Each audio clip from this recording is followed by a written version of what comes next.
નમસ્કાર વિદ્યાર્થી મિત્રો, ગયા લેક્ચરમાં આપણે નિશ્ચાયકની મદદથી એટલે કે નિશ્ચાયક સ્વરૂપે ત્રિકોણનું ક્ષેત્રફળ કેવી રીતે મેળવી શકાય તેનું સૂત્ર જોઈ ગયા. એનો અર્થ કે જો એ x1 y1 b x2 y2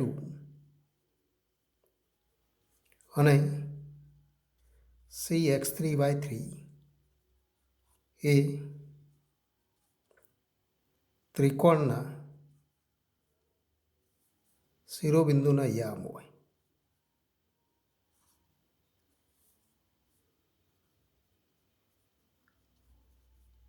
તો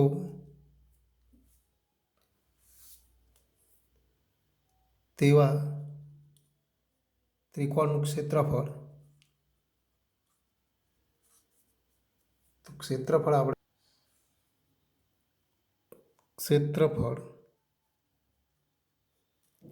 डेल्टा इक्वल टू 1/2 त्रिहार निश्चायक x1 y1 1 x2 y2 1 અને x3 y3 1 આ ત્રિહાર નિશ્ચાયકનું જે મૂલ્ય મળે નું નિરપેક્ષ મૂલ્ય એનો અર્થ કે આ જે કિંમત મળે એનો માનાંક નિરપેક્ષ એટલે કે તેનું ધન મૂલ્ય. તો આપણે ચિહ્ન દૂર કરી દેવાનું, ઋણ ચિહ્ન હોય તો એને ધન બનાવી દેવાનું, એટલે કે એના માનાંકનું મૂલ્ય જે મળે એ તો ત્રિકોણનું ક્ષેત્રફળ થાય. તો આટલા સુધી આપણે જોઈ ગયા હતા. હવે આપણે જોઈએ અહીંયા તો આ ત્રિકોણના ક્ષેત્રફળનો તો સૂત્રનો દાખલાઓમાં ઉપયોગ કરીએ ત્યારે કેટલીક બાબતો આપણે તો ધ્યાનમાં રાખવી પડે. એક કે ત્રિકોણનું ક્ષેત્રફળ ધન હોવાથી આનું નિરપેક્ષ મૂલ્ય લઈએ. તો ત્રિકોણનું ક્ષેત્રફળ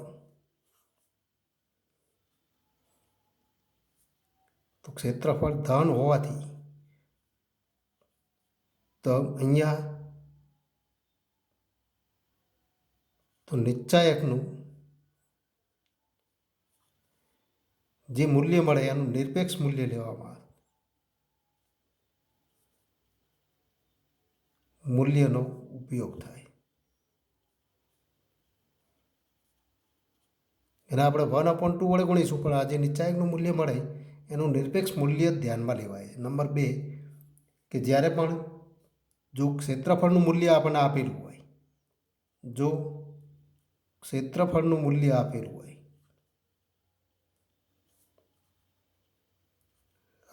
હોય, તો દાખલાઓની ગણતરીમાં તો નિશ્ચાયકના તો મૂલ્ય ધન કે ઋણ બે કિંમતો તો થઈ શકે. ક્ષેત્રફળ તો હંમેશા ધન જ હોય, પણ નિશ્ચાયકનું મૂલ્ય ધન કે ઋણ હોઈ શકે. તો આપણે તો અહીંયા તો ધન અને ઋણ એ બે કિંમતોનો આપણે ઉપયોગ કરવો પડે. એટલે કે તો આપેલું હોય તો ગણતરી કરવા માટે તો ગણતરી કરીએ ત્યારે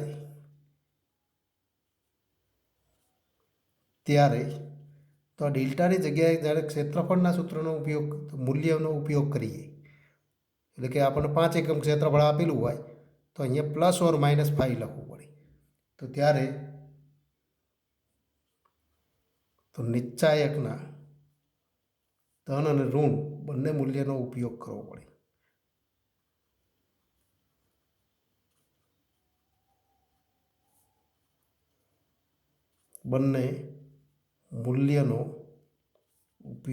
પડે. એનો અર્થ કે તો નિશ્ચાયકનું મૂલ્ય એ આપેલ ક્ષેત્રફળ બરાબર પણ હોઈ શકે અને એના વિરોધી ઘટક એટલે કે ઋણ ઘટક બરાબર પણ હોઈ શકે. તો એ આપણે ખાસ ધ્યાનમાં રાખવું પડે. નંબર 3, જો કોઈ ત્રિકોણના શિરોબિંદુ અથવા 3 શિરોબિંદુ આપણને આપેલા હોય અને તે 3 તો શિરોબિંદુ માટે એના નિશ્ચાયકનું મૂલ્ય 0 થાય, એટલે કે જો ક્ષેત્રફળની અભિવ્યક્તિ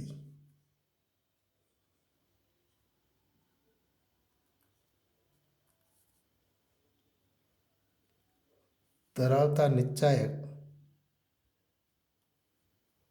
તો આ ક્ષેત્રફળની અભિવ્યક્તિ ધરાવતો નિશ્ચાયક તો એ નિશ્ચાયકનું મૂલ્ય 0 હોય. તો આપણે શું કહી શકીએ, એટલે કે જો આ નિશ્ચાયકનું મૂલ્ય 0 થાય તો આપણે કહી શકીએ ત્રણેય બિંદુઓ એ સમરેખ હોય. તો આપેલ ત્રણ બિંદુઓ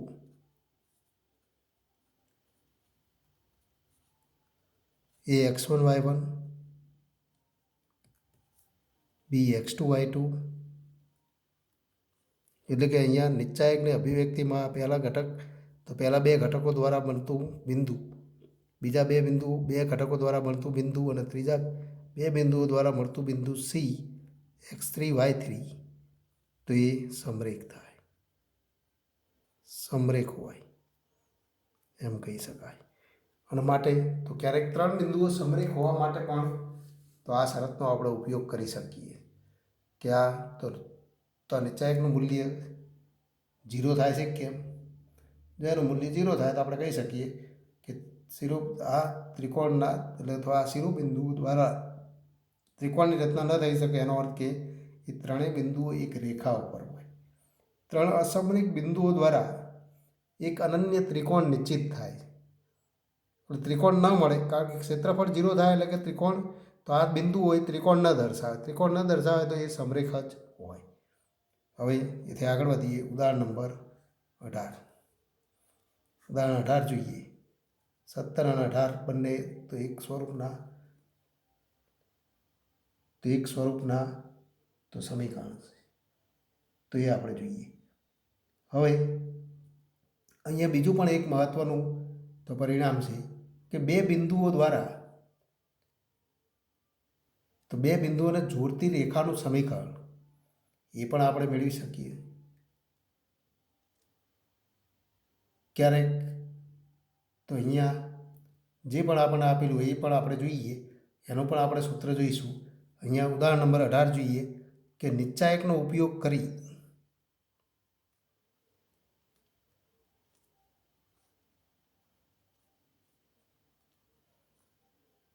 A13 B00 ને જોડતી રેખાનું સમીકરણ શોધો.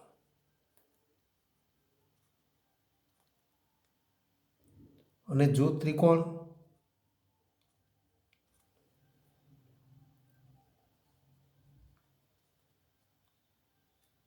ABD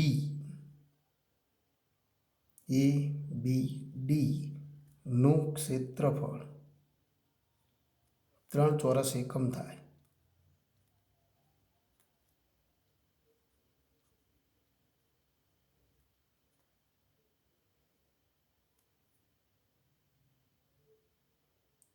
તેવું બિંદુ D કે 0 હોય તો K શોધો. તો અહીંયા આપણે નિશ્ચાયકનો ઉપયોગ કરીને A અને B ને જોડતી રેખાનું સમીકરણ મેળવવું. તો એના માટે આપણે જોઈ ગયા કે આ ત્રીજા ગુણધર્મનો ઉપયોગ થાય કે ત્રણ બિંદુઓ સમરેખ હોય તો A અને B એમાંથી પસાર થતી રેખા ઉપર કોઈ બિંદુ PXY ધારી લો તો A P અને B અથવા P A અને B સમરેખ થાય અને P અને A અને B સમરેખ થાય તો એ નિશ્ચાયકનું મૂલ્ય 0 થાય. તો એનો ઉપયોગ કરીને આપણે રેખાનું સમીકરણ મેળવી શકીએ. તો અહીંયા આપણે જોઈએ કે અહીં ઉકેલ તો અહીં આપણે જાણીએ છીએ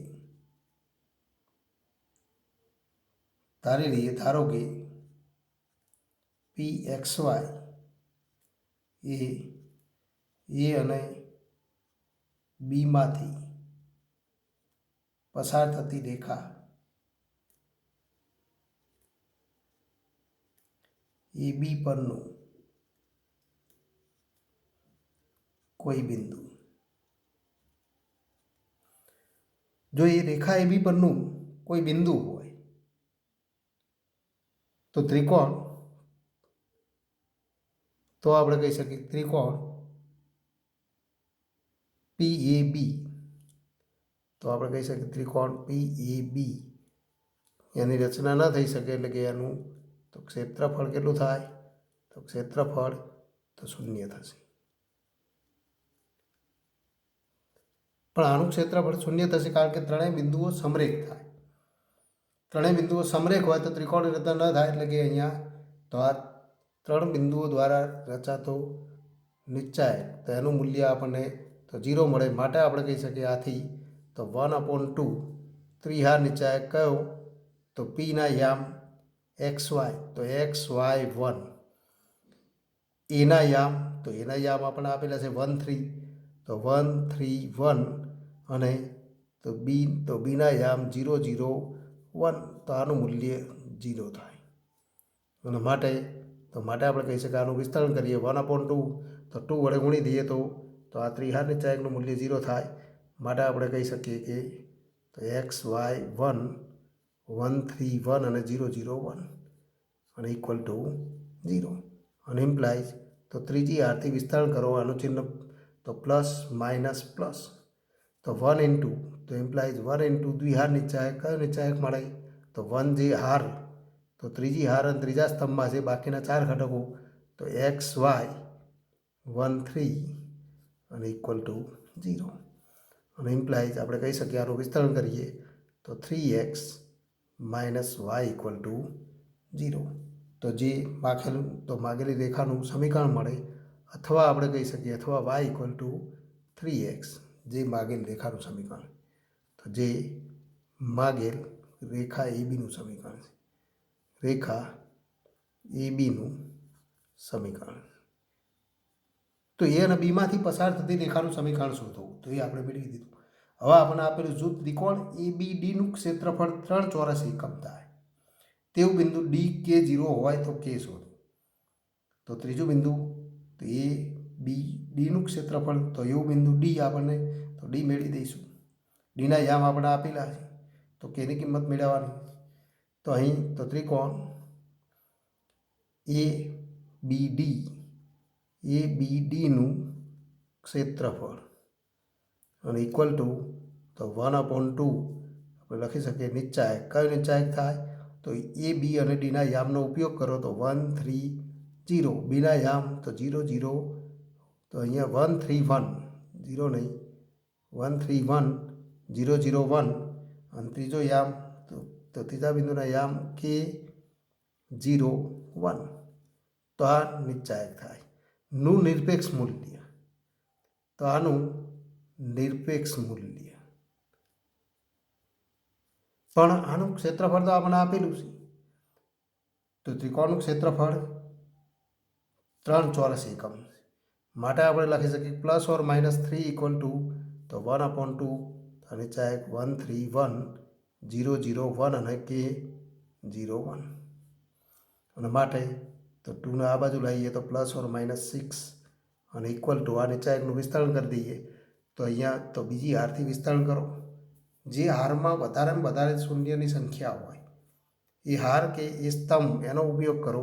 તો અહીંયા આપણે જોઈ શકીએ છીએ કે આ સ્તંભનો પણ ઉપયોગ કરી શકાય. બીજા સ્તંભથી તો વિસ્તરણ કરો તો પણ વાંધો નથી. બીજા સ્તંભથી વિસ્તરણ કરો તો અહીંયા પ્લસ ચિહ્ન આના માટે માઇનસ તો -3 ઇન્ટુ તો દ્વિહાર નિશ્ચાયક તો અહીંયા કહી શકીએ માઇનસ ચિહ્ન આનું અને 3 તો -3 અને તો પ્રથમ હાર અને બીજો સ્તંભ દૂર કરીએ તો 0 1 K1 તો 0 1 K1 તો આવું નિરૂપણ મળે. માટે પ્લસ ઓર માઇનસ 6 અને ઇક્વલ ટુ -3 ઇન્ટુ તો 0 - K એટલે કે -K અને ઇમ્પ્લાઇઝ તો આ બંનેનો ગુણાકાર 3K થાય તો 3K equal to plus or minus 6 અને માટે તો K equal to plus or minus તો 2 3 વડે ભાગતા તો Kની કિંમત પ્લસ ઓર માઇનસ 2 મળે. જ્યારે પણ ત્રિકોણનું ક્ષેત્રફળ આપણને આપેલું છે ત્યારે તો જો કોઈ બિંદુના એક યામ અજ્ઞાત હશે તો એવી Kની બે કિંમતો મળી શકે. તો Kની કિંમત તો પ્લસ ઓર માઇનસ 2 એ માગેલી કિંમત થાય. તો નીચે આપેલ શિરોબિંદુવાળા ત્રિકોણનું ક્ષેત્રફળ શોધો. પહેલું શિરોબિંદુ આપેલું છે 1 0 એને આપણે એ વડે દર્શાવી દઈએ તો આને આપણે એ કહીએ. આ બીજું શિરોબિંદુ આપણને આપેલું છે એને બી વડે દર્શાવો અને ત્રીજું શિરોબિંદુ આપેલું છે એને તો સી વડે દર્શાવીએ. તો ABC આપણને આપેલા છે તો માટે તો ત્રિકોણ ABCનું ક્ષેત્રફળ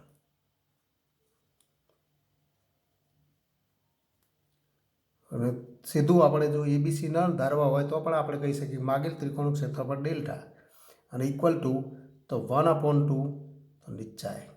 તો એના માટેનું સૂત્ર x1 y1 1 x2 y2 1 અને x3 y3 1. આનું નિરપેક્ષ મૂલ્ય તો નું નિરપેક્ષ મૂલ્ય અને ઇક્વલ ટુ 1/2 ત્રિહાર નિચાયક આપણે લખી શકીએ 1 0 1 6 0 1 4 3 1.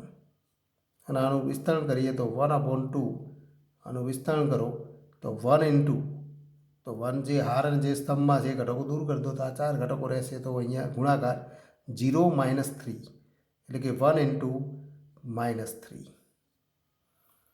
બીજો ઘટક 0 છે તો એનાથી વિસ્તરણ કરવાની કોઈ જરૂર રહેતી નથી.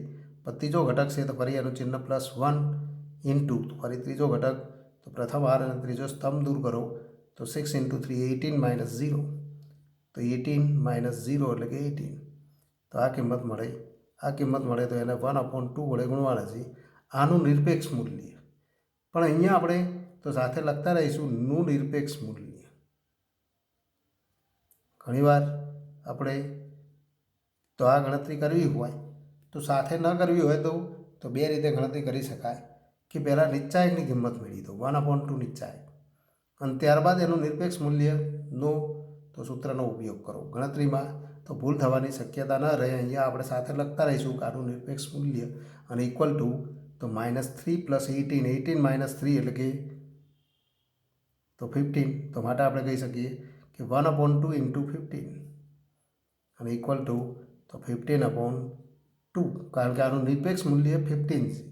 તો માટે તો સીધું આપણે લખી શકીએ માગેલું ક્ષેત્રફળ તો 15/2 એકમ. તો આટલા એકમ અહીંયા આપણે એકમ શબ્દ લખીશું તો એ ખાસ ધ્યાનમાં તો રાખીશું. તો એથી આગળ વધીએ. એક્ઝામ્પલ 1માં નંબર 3.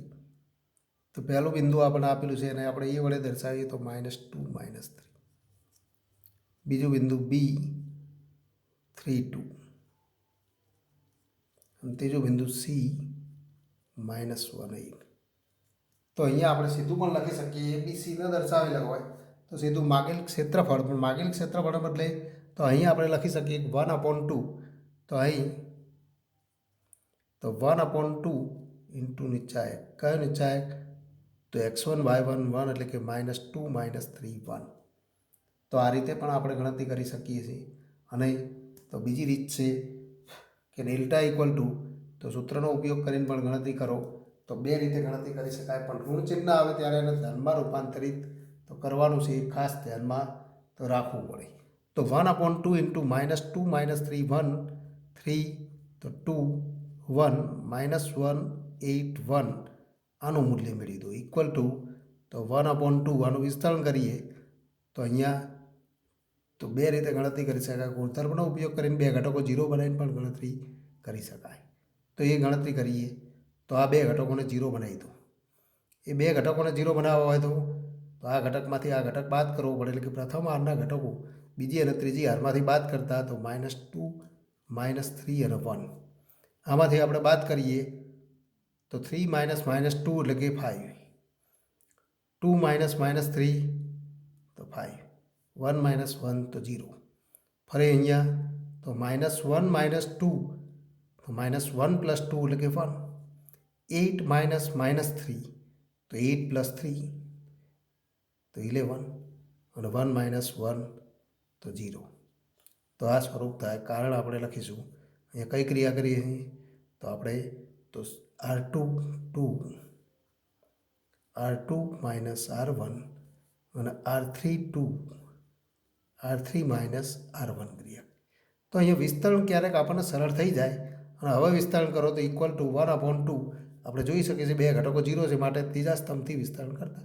તો ત્રીજા સ્તંભથી વિસ્તરણ કરીએ તો 1/2 બ્રેકેટમાં 1 ઇન્ટુ તો આનું ચિહ્ન ધન તો પ્લસ માઇનસ પ્લસ તો 1 ઇન્ટુ તો 11 × 5 તો 55 -5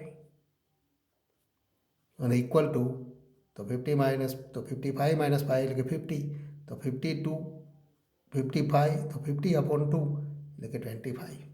તો આને આપણે લખી શકીએ 50/2 અને ઇક્વલ ટુ 25. તો માટે તો પરંતુ ત્રિકોણ એબીસીનું ક્ષેત્રફળ, તો એબીસીનું ક્ષેત્રફળ અને ઇક્વલ ટુ તો આપણે કહી શકીએ 1/2 નિશ્ચાયક -2 -3 1 3 2 1 -1 8 1 આ નિશ્ચાયકનું નિરપેક્ષ મૂલ્ય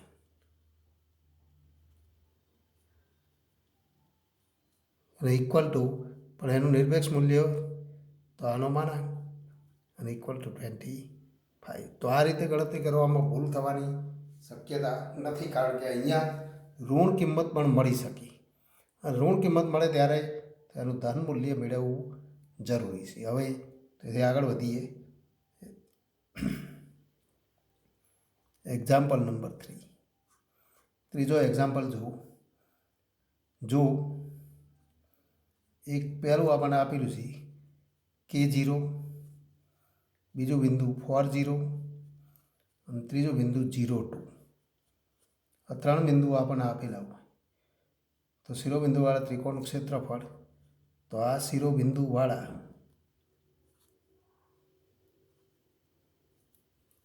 ત્રિકોણનું ક્ષેત્રફળ 4 ચોરસ એકમ હોય.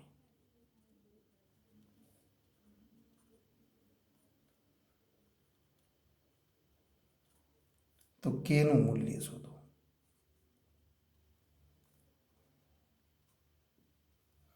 હમણાં આપણે જોઈ ગયા એ પ્રમાણે અહીંયા તો એવા બે એક્ઝામ્પલ છે, પણ આપણે એક એક્ઝામ્પલ ગણીશું. તો આ ત્રણ શિરોબિંદુ ધરાવતા ત્રિકોણનું ક્ષેત્રફળ આપણને આપેલું. તો આપણે જોઈ ગયા ત્રિકોણનું ક્ષેત્રફળ તો દર્શાવતો તો નિશ્ચાયક આપણે જાણીએ છીએ. તો આને આપણે જો A, B અને C વડે દર્શાવી દઈએ. આને આપણે A કહીએ, આને આપણે B, આ બિંદુને C કહીએ. તો ત્રિકોણ ABCનું ક્ષેત્રફળ અને equal to 1/2 ત્રિહાર નિશ્ચાયક x1 y1 1 x2 y2 1, પણ એના યામ આપણે લખી દઈએ તો K0 1 4 0 1 અને 0 2 1 નું નિરપેક્ષ મૂલ્ય. અહીંયા આ શબ્દ લખીએ તો કોઈ વાંધો નથી. અહીંયા આપણે તો અહીંયા ગણતરી કરીએ, એમાં સીધું તો ડેલ્ટા ઇક્વલ ટુ 1/2 નિશ્ચાયકનું નિરપેક્ષ મૂલ્ય, ત્યારબાદ જે કિંમત મળે એનું નિરપેક્ષ મૂલ્ય લખો તો ઋણ કિંમત મળશે, એનું નિરપેક્ષ મૂલ્ય ધન થઈ જશે. તો એ રીતે લખો તો કોઈ વાંધો નથી, પણ આ એક લખવાની અલગ રીત આપણે જોઈએ. અહીંયા પણ એ જ રીતે આપણે ગણતરી કરી છે, પણ ત્રિકોણનું ક્ષેત્રફળ આપણને આપેલું હોય તો 4 ચોરસ એકમ છે, માટે તો નિશ્ચાયકના મૂલ્ય ધન કે ઋણ હોઈ શકે, માટે +or-4. તો માટે +or-4 અને ઇક્વલ ટુ તો 1/2 નિશ્ચાયક K0 1 4 0 1 અને 0 2 1. તો આ મૂલ્ય મળે, માટે +or-8 અને ઇક્વલ ટુ આ નિશ્ચાયકનું મૂલ્ય બીજા સ્તંભથી કરતા. તો નિશ્ચાયકનું મૂલ્ય મેળવો, બીજા સ્તંભથી વિસ્તરણ કરો. તો બીજા સ્તંભથી વિસ્તરણ કરીએ તો માઇનસ પ્લસ માઇનસ, તો આનું ચિહ્ન માઇનસ છે, તો ઇક્વલ ટુ -2 ઇન્ટુ તો -2 ઇન્ટુ તો ત્રીજી હાર અને બીજો સ્તંભ, તો એ સિવાયના ઘટકો તો 2 ઇન્ટુ નિશ્ચાયક K1 તો K1 અને 0 તો 1. અહીંયા તો કયો ઘટક આપણે લીધો -2, તો K1 4 1. તો આ નિશ્ચાયકનું મૂલ્ય થાય, અને માટે તો ફરી 2 વડે ભાગી દો તો આનું વિસ્તરણ કરી દો અથવા સીધું વિસ્તરણ કરી દો. +or-8 ઇક્વલ ટુ -2 ઇન્ટુ તો K-4 અને માટે આપણે લખી શકીએ, માટે +or-4 2 વડે ભાગતા તો ઇક્વલ ટુ K-4 અને ઇમ્પ્લાઇઝ તો K-4 ઇક્વલ ટુ 4 અથવા K-4 ઇક્વલ ટુ -4. તો 4 અથવા -4 થાય, અને ઇમ્પ્લાઇઝ આપણે લખી શકીએ કે K ઇક્વલ ટુ 4 + 4 તો 8 અથવા K ઇક્વલ ટુ તો -4 + 4 તો 0. તો Kની બે કિંમત મળે, 0 અથવા 4. તો માટે આપણે કહી શકીએ K ઇક્વલ ટુ 0 અથવા કે ઇક્વલ ટુ 4 એ માગેલ કિંમત છે. પણ ઘણી વખત તો એક બાબત બીજી પણ ધ્યાનમાં રાખવી પડે. આ માગેલ કિંમત હોઈ શકે, પણ જો કે ઇક્વલ ટુ 4 લઈએ, કે ઇક્વલ ટુ 0 લખીએ તો આ 0 0 બને, આ 4 0 0 2, તો કે ઇક્વલ ટુ 0 લઈએ તો ત્રણ બિંદુઓ ભિન્ન રહે છે, માટે તો એ ત્રિકોણના શિરોબિંદુ થઈ શકે. પણ જો કે ઇક્વલ ટુ 4 લઈએ તો 4 0, તો 4 0 તો બી બિંદુ તો આપણને આપેલું જ છે. બે બિંદુઓ એક જ થઈ જાય એટલે કે ત્રણ બિંદુઓ ભિન્ન રહી શકે નહીં, તો કે ઇક્વલ ટુ હોઈ શકે એમ કહી શકાય. પરંતુ કે ઇક્વલ ટુ 4 માટે, તો કે ઇક્વલ ટુ 4 માટે એ ઇક્વલ ટુ, તો માટે બિંદુ એ ઇક્વલ ટુ બી મળે, અને માટે તો આ તો ત્રિકોણ છે તો એ ઇક્વલ ટુ બી મળે, જે થઈ શકે નહીં. એ અને બી તો એક સમાન હોઈ શકે નહીં, અને માટે કે ઇઝ નોટ ઇક્વલ ટુ 4, અને તો માટે કે ઇક્વલ ટુ 0. તો માત્ર કેની એક જ કિંમત મળે, કે ઇક્વલ ટુ 0 એ માગેલ કિંમત છે. કારણ કે ઇક્વલ ટુ 4 માટે આ ત્રણ બિંદુઓ કેવા રહેવા જોઈએ, ભિન્ન રહેવા જોઈએ, પણ અહીંયા તો સમાન થઈ જાય છે, જે શક્ય નથી એમ કહી શકાય.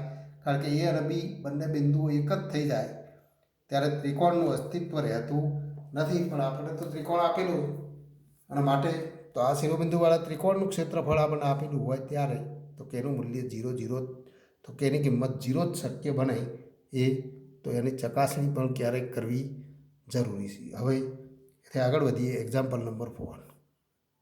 એક્ઝામ્પલ 4માં પણ બે દાખલાઓ છે, માટે આપણે તો એક દાખલો એમાંથી આપણે જોઈએ. નીચા એકનો ઉપયોગ કરી બે બિંદુઓને જોડતી રેખાનું સમીકરણ મેળવો. નીચા એકનો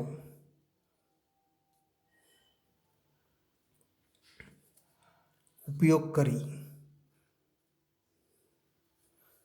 બે બિંદુઓ, એક 3 1 અને બીજું બિંદુ આપેલું છે 9 3. તો આને આપણે એ કહીએ, આને આપણે બી કહીએ. તો એ બીને જોડતી રેખાનું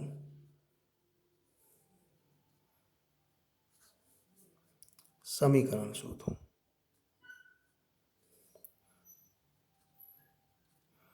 તો આ બે બિંદુઓમાંથી જોડતી રેખાનું સમીકરણ મેળવવા માટે તો આપણે ધારી લઈએ, ધારો કે પી એક્સ વાય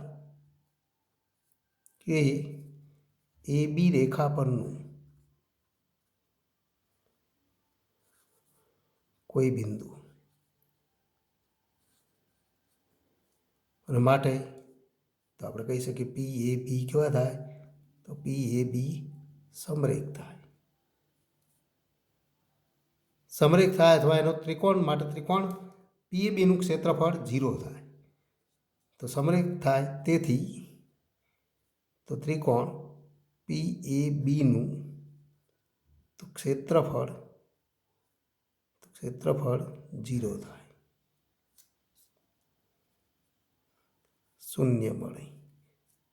પરંતુ ત્રિકોણ પી એ બીનું ક્ષેત્રફળ અને ઇક્વલ ટુ તો 1/2 ત્રિહાર નિચાયક, તો x1 y1 1 એટલે કે x y 1, પીના યામ એના યામ 3 1 1 અને 9 3 1. તો આનું મૂલ્ય 0 થાય, માટે તો 0 ઇક્વલ ટુ, તો ફરી આપણે લખી શકીએ 1/2 લખવા હોય તો એ લખી દો, x y 1 3 1 1 9 3 1. તો આનું મૂલ્ય 0 થાય. 2 વડે ગુણતા તો ફરી 1/2 દૂર થઈ જશે, માટે આપણે કહી શકીએ એક્સ વાય 1 3 1 1 9 3 1. તો આ ત્રિહાર નિચાયકનું મૂલ્ય 0. વિસ્તરણ કરી દો, આનું વિસ્તરણ કરીએ તો એક્સ ઇન્ટુ 1 - 3, તો 1 - 3 એટલે કે તો x into 1 - 3 minus y into બીજા પદનું ચિહ્ન માઇનસ, આ ઘટકો દૂર કરી દો, 3 1 9 1, તો 3 - 9 તો -6, પ્લસ 1 ઇન્ટુ તો આનું ચિહ્ન પ્લસ, તો 9 - 9 એટલે કે 0, અને ઇક્વલ ટુ 0. ઇમ્પ્લાઇઝ 3, તો 1 - 3 એટલે કે -2x પ્લસ 6y, તો -2x plus 6y equal to 0 અને માટે તો 2x ઇક્વલ ટુ 6y તો imply 2x equal to 6y તો x ઇક્વલ ટુ તો 3y એટલે કે આપણે લખી શકીએ ઇક્વલ ટુ x પ્લસ તો -2 વડે ભાગી દો તો x માઇનસ તો માઇનસ થઈ જાય તો -x plus 3y equal to 0 2 વડે ભાગતા અને માટે x ઇક્વલ ટુ 3y જે માગેલ રેખાનું તો માગેલ રેખાનું સમીકરણ તો આ માગેલ રેખાનું સમીકરણ થાય।